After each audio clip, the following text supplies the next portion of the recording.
চা আনার জন্য থ্যাংক ইউ। মা আমি বলতে চাই, মা মা বাবা বাবা, আরে আমার কথা শোনো।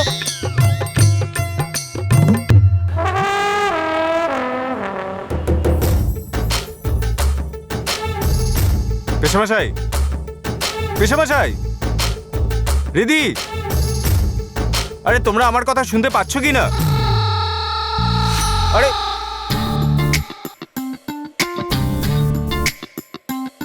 আরে চলছেটা কি আমি কিছুই বুঝতে পারছি না।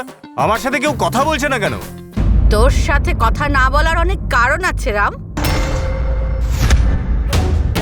তোর সাথে সবাই কি কথা বলবে?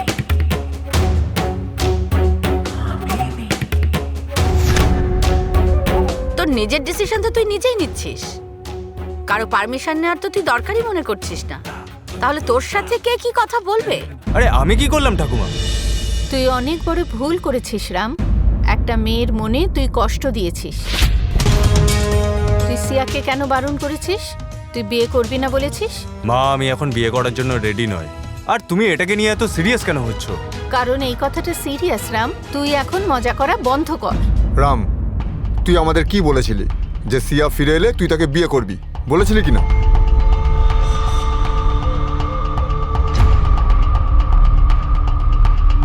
বাবা আমি মানছি, আমি তাহলে বলেছিলাম, তুই কিন্তু ওকে কেন বিয়ে করতে চাইছিস না? তুই কিন্তু আমাদের সবাইকে ঠকাচ্ছিস। বাবা আমি ওটা বলতে চাইনি। আমার কিছুদিন সময় লাগবে এইসব ব্যাপারে ভাবতে আর এইসব কিছু মেনে নিতে।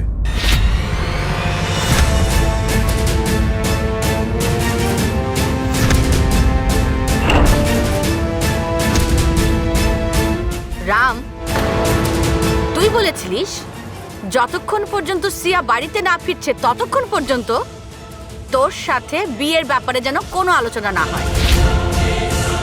আর আমি তোর কথা মেনে নিয়েছি। রাম, তুমি কিন্তু কথা রাখছো না। সিয়া এবার এসে গেছে, মানে তোমাকে মায়ের কথা এবার শুনতে হবে। বাবা রাম, বিয়ে হলে তোরই লাভ। কেন বলতো? অনুজ দার সে একমাত্র মেয়ে শিয়া, আর শিয়াকে তুই বিয়ে করলে তুই লাভে থাকবি। মানে শিয়ার সমস্ত সম্পত্তি তোর হয়ে যাবে। কত ভালো হবে।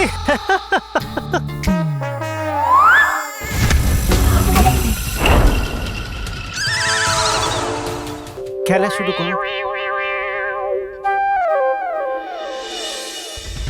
বাস রাম, এবার তুই সত্যি করে বল, তুই এই বিয়েতে কেন রাজি নস? সিয়াকে কি তোর পছন্দ নয়? ঠাকুমা আমি তোমার কথা অমান্য করছি না, কিন্তু এখন আমার কিছু সময় লাগবে। কত সময় রাম?